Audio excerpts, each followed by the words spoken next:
And remember now, we're going to rotate, so this will be 1 minute for Congressman and then 30 seconds for Bob.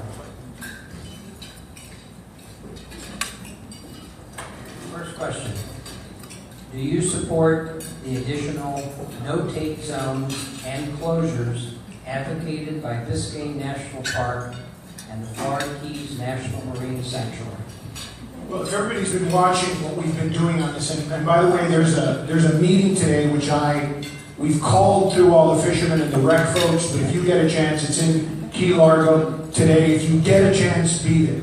Because what happens in Biscayne National Park is going to affect it. So I'm against implementing no-take zones. I think I've been very clear about that. But what we have to do is work with the government to make sure we get a plan that works for us. If you remember, just after I got elected, they were setting up a management plan for Florida Bay, and that was not friendly to fishermen, and it wasn't friendly to the rec community. So we stepped up, we worked with them, they changed the plan, and today we've got a plan that a lot of people, if not all people, buy into. We've got to do the same thing with Biscayne National Park. It is the most heavily trafficked waterway in the United States, in fact, in the world, and that happens by working with government to make sure we get exactly what we need. Val, 30 seconds. Thank you. The answer is absolutely categorically no. The closures and no-take zones in Biscayne National Park are arbitrary decisions based on old data, and they would impose an undue burden on the commercial fishermen of the Florida Keys. They would cause crowding in the Florida Keys. Captain Bill Kelly and I were talking the other day, and we likened it to fishing at the sandbar off of the tiki bar. We cannot allow for this to happen, and we need to tell the federal government absolutely not. We will not allow it. It would kill jobs, and it's based on arbitrary decisions. Thank you. Okay, second question, Mr. Curbelo, your minute. As a member of Congress, do you or would you support additional steps to combat ISIS, up to and including sending additional troops to the region? I, like many Americans, have been very disappointed at this administration's foreign policy. One of the reasons ISIS has developed into the threat that it is because of the Obama administration's lack of leadership in the world. The lack of leadership, by the way, that Mr. Garcia has never condemned, despite the fact that it is quite obvious. However, on ISIS, on the terrorist groups that are operating with impunity up until recently in Syria and Iraq, I think it's important for our country to show a united front. I support the President's effort to build an international coalition to fight ISIS. My preference is to not have ground troops in the Middle East again, especially not in Iraq. However, our goal has to be to destroy completely ISIS, Khorasan, and all the terrorist groups whose end is to destroy the United States and to attack our homeland again. So I do support the President's initiative to degrade and ultimately destroy ISIS. Last week we voted to give authority to the President to create these coalitions to do airstrikes because we think it's important. Let's be clear. An enemy of the United States should know that we will go to the very gates of hell to get them, to make sure that justice is visited upon them. That said, we've spent $2 trillion in Iraq. That's money our kids, our grandkids will be paying for. Before we put boots on the ground, we need a plan that works, we need a strategy that works. And most importantly, we need to change our dependence on foreign oil like we've been doing the last few years with renewable energies and other things like that, which has brought our relationship to that part of the world down significantly. Third question, Mr. Garcia first.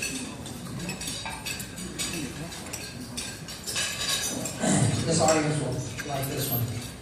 When Harry Truman was residing here in Key West at the little White House, he labeled that 80th Congress as the Do-Nothing Congress. That was back in 1947-48. Well, those do-nothings managed to pass 906 bills into law.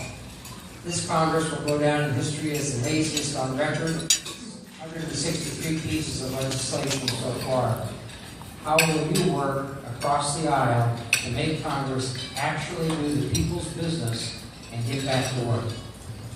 Well, that's what I've demonstrated since I joined Congress. Look, I knew when I got to Congress it'd be very tough as a freshman to have much impact. But here's what happened. When Tea Party extremists decided not to approve the flood insurance, what did we do? We stepped up and we worked across the party aisle with Republicans and Democrats and got a solution. Not the solution we should have gotten. We should have gotten a much better bill because the bill we got hurts business. But it was better than what was happening, where you saw closings fail, where you saw banks pulling out of loans. We need to make a difference, and we need to be able to do it by investing in our communities. And so I agree with you. It is a do-nothing Congress, but the reality is what I've been doing is making sure that the 800,000 people I represent have a voice, whether it's before Fish and Wildlife, whether it's before government agencies, on every step of the way. When it comes with the federal, with the whole issue with the Navy, we worked with the Navy to make sure we could make it available, whether it's bringing federal funds to Key West and the rest of the Keys to make sure we finish our water projects. Develop, 30 seconds. I know what it's like to work with people I disagree with. On the school board in Miami-Dade County where I serve, there are 5 Republicans and 4 Democrats. However, we have worked together to balance our budgets, to increase teacher salaries while keeping taxes low. Mr. Garcia says that he believes in bipartisanship, but during the debate on the government shutdown, he went to the well of the House and called Republicans the Taliban. That type of speech, that type of conduct is not conducive to getting things done in Washington, D.C.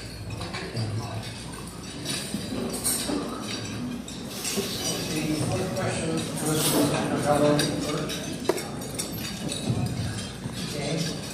How do you plan to help secure funding and resources to advance much-needed coral reef restoration programs in the waters surrounding Key West and the Lower Keys? I support the acquisition of land by the federal government to continue protecting the environmental infrastructure here in the Florida Keys. Now, what's the big problem? That our federal government is bankrupt, and that a lot of members of Congress, like Mr. Garcia, don't understand that we need to get our fiscal situation under control. How do we do that? Number one, by growing the economy. A lot of people in Washington want to convince us that 2% growth is healthy when we know it's not. We need to do tax reform. We need to do entitlement reform. Until that happens, our economy isn't going to grow. Number two, we need to get spending under control in Washington, D.C. so that we have the resource to invest in transportation, infrastructure, and environmental projects like the ones you mentioned. Until we do that, until Congress gets its act together, balances its budget the way the state of Florida does, the way our school board does, the way you all do here in your businesses, we're not going to have the resources to invest in these important programs. Let me give you the answer to the question he didn't give you. He said no. He said no, we've got to take care of everything else first, then we'll get to you. And we in the Keys know what that's like, when you're at the end of the road. Listen, the only way to get out of this economic recession is to invest more in the future, to make sure we create jobs and make a difference. When you live in a community like ours, it's tremendously important not to be caught up with ideology, but to find solutions to common sense problems. Listen, most of the problems in the world aren't Republican or Democrat. They're just the right way or wrong way. And we want to do the right thing. Thank you. Okay, next question, number 5, goes to Mr. Garcia. Do you support term limits for all elected officials in the federal government? How will you make term limits a reality? It requires a constitutional amendment. We haven't had any of those come to the floor, but look, I support it. But we've had them here in Florida. I don't think it's made a huge difference, but I think it's something people get a common sense feel to, and I think it made sense. The problem is you can't do them on a state-by-state basis because then you hurt our state.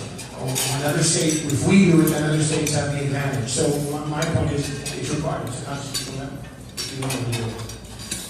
Curbelo, 30 seconds. I would be willing to support term limits if the entire country enacted them. Without a doubt, one of the biggest problems we have in politics today is politics as a career. Clearly, that's not what the founders intended.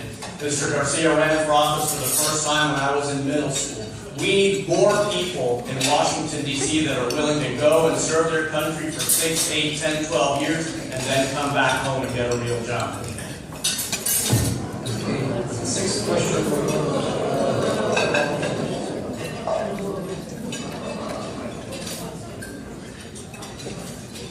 Marriage equality in Florida is almost here.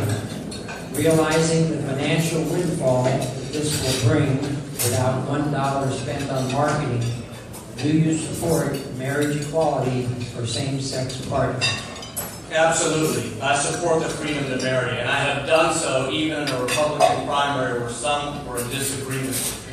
The government should not impose the definition of marriage on any individual, on any family, or on any church. On this issue, we should live and let live, and I do understand that there are many other benefits to gain, but beyond those economic benefits, this is just about treating people equally, doing the right thing, and that is how my wife and I have raised our daughters. We may not agree with everyone, we may live differently than others do, but we love and respect everyone's right to be free and to do as they choose on this important issue. You know, this probably marks the difference between Mr. Curbelo and myself, right? What I say I'm going to do, I do. And when it comes to marriage equality, of course I agree with marriage equality. I also agree that a doctor shouldn't get between a woman's decision to her health care. Those are things I believe in. Women shouldn't be discriminated because they can have children and men can't. If you're sick, you should be able to get health care, not have a pre-existing condition that doesn't allow you to get there. Mr. Curbelo is supported by the Christian Family Coalition that doesn't agree with a single thing he just said. Okay, question number 7, we're going to go to Congressman first. How do you think Congress should address sea level rise? Well, we shouldn't address it like the Republican House of Representatives is doing by sticking our head in the sand. Because unlike other people, we don't have a margin of error. We live at sea level. And so part of dealing with the problem is seeing it as an opportunity. You know, if you think about the Florida Keys and how it survives, it's because it challenges the future. It fights the future, and it uses everything in its power to move forward. Now, my opponent, 80% of his campaign is being bankrolled by the Koch brothers, who don't believe in climate change. So if you expect Mr. Curbelo to stand up and make an argument for you, that's not going to happen. What we need to do is make sure that we're protecting the interests of the Keys, and that means fighting for cleaner water, making investments long term, making sure that we turn back that time. And we can do that as a country, because we've always been able to meet these great challenges. I don't fear the future. You look up, you take the challenge, and you make a difference. Mr. Curbelo, 30 seconds. Yeah, his comment about the financing of my campaign is an absolute lie, but it isn't the first lie he tells on this campaign. PolitiFact has already rated 2 of the claims in his ads as false. On sea level rise, rather than making political statements like Mr. Garcia just did and pointing fingers and assigning blame, what we need to do is invest in the infrastructure we need to prepare for climate change. Climate change is a reality, and rather than pointing fingers, what we should do is find solutions. And that means investing in the infrastructure that areas like the Florida Keys need to be prepared for climate change. Thank you. Okay, question number 8, we'll go to Mr. Curbelo. All right, Ryan, you take it easy. How are you proposing to resolve the flood insurance crisis? So Mr. Garcia goes around town saying that they solved the flood insurance issue. And we know that's not true. Congress did what it does best, which is apply Band-Aids to very serious problems. We need to do a few things, one of which he hasn't talked about, which is the problem that Florida is a donor state. We make a lot of investments in this state, especially in this area, on infrastructure, on our building code, so that coastal properties are safe and can withstand the storms. Other parts of the country don't do that, and we are forced to subsidize their policies. Florida has almost always been a donor state to NFIP, and that's wrong. I'm for a full, comprehensive solution that includes giving the private sector access to this market. The state of Florida already started doing that because Congress failed to act quickly on this issue. And there have been some successes because some private companies have been offering insurance policies at lower rates than FIP. So we need to address the issue. I'm committed to it. And we also need to allow the private sector a role to make sure NFIP is solvent going into the future. You know, Mr. Curbelo gives a wonderful answer. A lot of smoke, but there's no fire. The reality is if you live down here, you depend on national flood insurance. It's key. And we saw what happened. We're not a test case. It happened. The market froze, the ability to sell homes failed, bankers walked away. And it wasn't until we got some solution, but by the way, we didn't end there by mistake. It was by Mr. Hensley and the Tea Party friends who refused to put up a bill. Thank God, working with Democrats and Republicans, we were able to put forward a bill that saved us. Okay, question number 9, we'll go to Congressman first.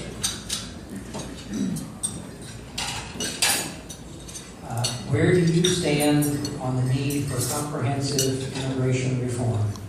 For it. There's no community on earth that would be more benefited with comprehensive immigration reform than South Florida. Whether it's the Eastern Europeans working on Duval Street, whether it's the guys that work on fishing boats, whether it's the people who harvest in Homestead, or the banker who's driving around in Mercedes, all of this is about solving the problem. Now, talk about Washington dumpster. My friend here has said that he's for comprehensive immigration reform. He's also said that he's for Mr. Boehner's plan. I have a bill. It's been sitting in Congress now for over a year. Bipartisan support, over 200 signatures. If they put it on the floor, what would it do? It would make you pay your back taxes, pay the fines, learn English, and then have a shot after 11 years. You know what that means? That means $200 billion more in our country revenues. That means 900 billion over the next 20 years. It makes a difference. It's about doing something as opposed to complaining about something. That's why we got that bill, and that's why we passed. If people would be supportive of getting the full thing done. Thank you. Mr. Curbelo, 30 seconds. I support comprehensive immigration reform. The issue for us is we need people in Congress that are willing to get it done. Now, I've been very fair. I've criticized both sides. I've criticized people in my party who have stood in the way of this law. However, I think Ms. Pelosi made a big mistake when she gave the law to Mr. Garcia. Again, we need people that can get things done and work across the aisle. Someone who goes on the House floor and calls Republicans a Taliban isn't someone that can carry a delicate piece of legislation that needs a lot of coalition building. So I agree with, we have the same position on immigration reform. I just think I can actually get it done. Thank you. Okay, question number 10, we'll go to Mr. Curbelo. What changes to the Affordable Health Care Act would you propose, and be specific? First and foremost, we have to get rid of the 30-hour work week. You all are business owners. You know what that means. Not just for you, because you have ways around it, but what it means for hardworking people, low-income earners, those that get paid by the hour. I think about my dad. When he arrived in this country, he didn't want to work 30 or 40 hours. He wanted to work 60, 70, 80 hours, as many as they would allow him to work, so that he could feed his family. This law, this provision that Mr. Garcia voted on the House floor to support, suppresses low-income earners by encouraging employers to limit their hours. That's wrong. That's one change we have to make. We could have achieved the goal of giving people with pre-existing conditions access to the healthcare market without wreaking havoc across our entire healthcare system and our economy. And by the way, increasing premiums for a lot of Americans, especially young workers. I really hope that Mr. Garcia would reconsider his position on the immoral 30-hour work week. You know, it's wonderful. Everybody's for puppy dogs and kittens, right? But when it actually comes to the healthcare, what does he say? He's saying no. There is no area in the state of Florida with more people with uninsured. 1 out of every 3 don't have insurance. And of course, that whole hurts us. So when you get a major sickness here in the Keys, where do you have to end up? You have to go to Miami. When his governor, who he supported, got rid of Medicaid, what did that do? It lowered the amount of service we can provide. Clearly, 50% of the people who would have qualified for Medicaid are children. We have to make a difference, and this is something, if treated across the board with equality, is something that benefits us, particularly here in the Florida Keys. Okay, question number 11, Congressman. Address the nation's budget deficit and what you will do to reduce spending or raise taxes. Well, let me be clear. What I'm not going to do is balance the budget on the backs of seniors and middle class. You know, we do have the highest corporate tax rate in the world. You know who pays it? Small businesses in this room. Big business doesn't pay for it because we have a tax system that doesn't work, and it's skewed against the middle. What we have to do is grow that middle. America's greatness comes from its large middle class, not how wonderfully wealthy our elites are. We have to have a country that's balanced, and we have to have a tax code that makes sense. But unfortunately, those who support my opponent, like the Koch brothers, and by the way, he says it's a lot. Look it up. $3.4 million. You've been watching ads against me now for over a year, being run by the Koch brothers. This is the type of system that, of course, doesn't allow us to move forward on tax reform. It doesn't allow us to make the investments we make. We don't balance our budget by cutting Medicare and hurting our seniors. We do it by investing in our people, in our infrastructure, making our country greater, more powerful, more prosperous, and moving forward into the future, not back. Thank you. Mr. Curbelo, 30 seconds. He said he won't balance the budget. And let me tell you, as someone in their 30s, it really concerns me that our national debt is $18 trillion. His party's budget never balances the one that they propose and that he supports. So I regret that he won't join us in the very reasonable idea of making sure revenues and expenditures are equal. And by the way, something you said earlier, Mr. Garcia, it's not my governor, it's our governor, just like it's our president. You should appreciate that.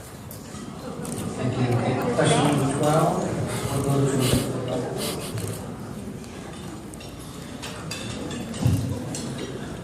Congress has been unable to agree on how to change the No Child Left Behind law.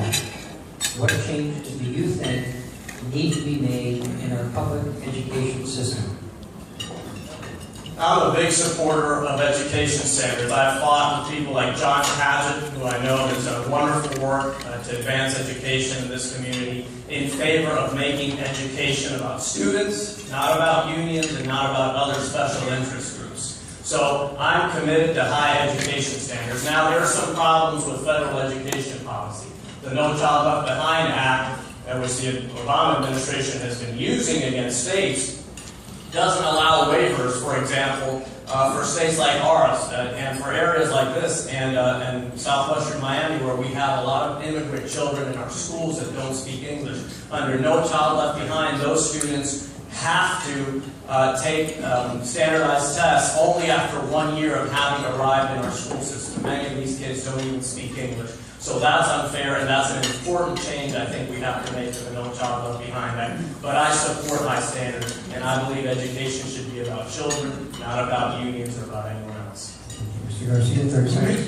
What Mr. Curbelo supports is massive cuts to our education. When he was on the governor's advisory board, our governor's advisory board, he put forward a $3 billion cut. By the way, our legislature does some pretty crazy stuff, but they weren't willing to follow Mr. Curbelo or our governor down that road. The reality is when we invest in education, what we put in, we get 6 times back. And we know this down here. When you think about the budget he voted for, the Ryan budget, it would cut $115 billion out of Pell Grants. 50% of our kids are in Pell Grants. Thank you. Sorry, thanks. All right, this question will go to the Congressman first. Do you support taking action now on the Keystone Pipeline vote? And in your answer, talk about the battle between energy independence and the environmental issues. Look, I voted to continue the process of Keystone, and that's been my votes. I'm not going to subjugate the vote because some people want to build a quick pipeline. We have a need, but we're developing more natural gas than ever before. We've quadrupled our renewable resources, and we've really invested in it. In fact, if you look at our foreign oil dependence, it's gone down more in this administration than any other time in history. And I believe that in the next decade, our vital strategic interest when it comes to oil and natural gas will not be in that part of the world, but they'll be developed here at home in the United States. And I've been very supportive of that development. What I will not do is take the environment and destroy it. I've always been against building offshore oil rigs in Florida and supported anyone who did that. My opponent, of course, supported Governor Scott, who wants to build rigs off of Florida. It's been a unified position for almost the entire history of the Florida delegation to support offshore drilling, and I won't support it. Mr. Curbelo, 30 seconds. I don't support building rigs off the coast of Florida. And he's clearly not in favor of building the Keystone Pipeline.